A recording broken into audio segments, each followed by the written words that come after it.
Good morning. A lot of news this holiday weekend with the election less than 2 months away. And today we're talking with Indiana lawmakers about some of this week's top stories on the campaign trail as both President Trump and former Vice President Biden made their way to Kenosha, Wisconsin in the midst of a year filled with political tension.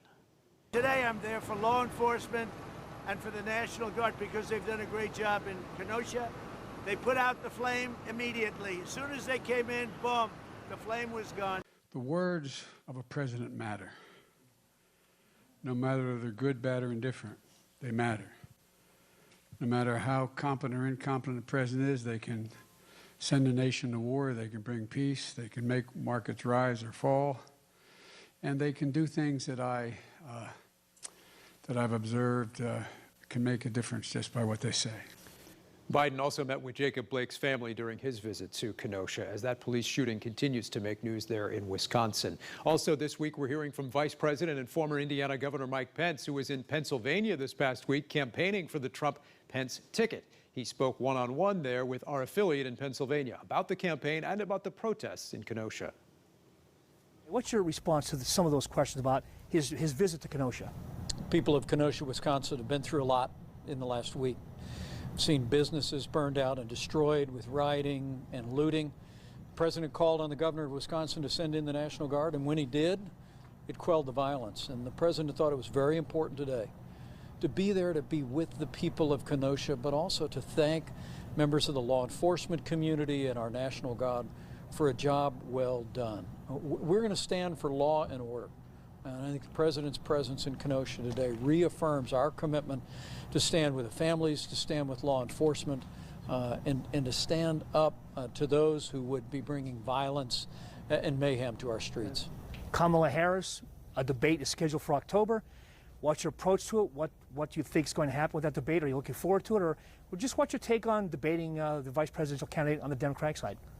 Well, I'm looking forward to debating Senator Harris in Salt Lake City on October the 7th. And it'll be a great opportunity, I think, to contrast the agenda that Joe Biden wants to advance in this country. And Joe Biden, Senator Harris, and the Democratic Party have really been overtaken by the radical left. They're advocating higher taxes, socialized medicine, open borders, abortion on demand, and actually advocate cutting funding to law enforcement.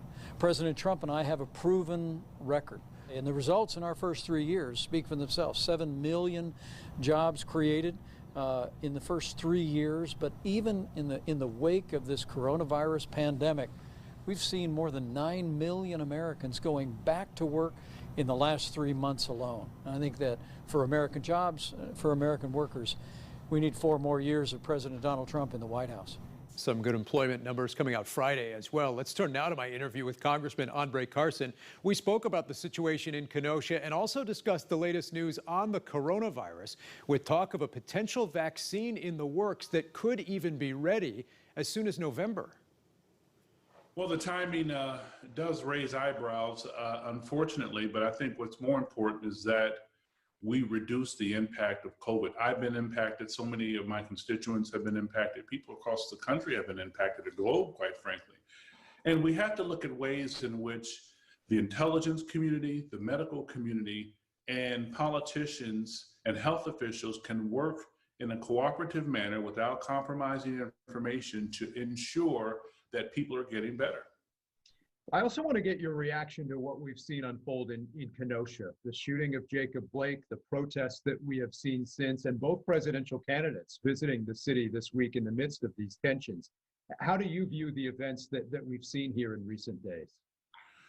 Well, unfortunately, President Trump has used this opportunity to sow division. He's used this opportunity to incite violence against peaceful protesters. He's used this as a way to mobilize his base under racial undertones and under this kind of sense that people are losing their country, they're losing their jobs and opportunities.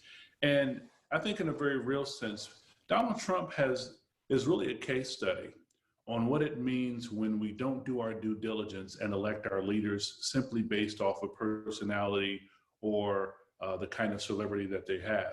We need someone in office who represents true American values and who can go beyond color lines and racial lines and economic lines to bring people together and bridge the gap, whether you're Republican, Independent, or Libertarian.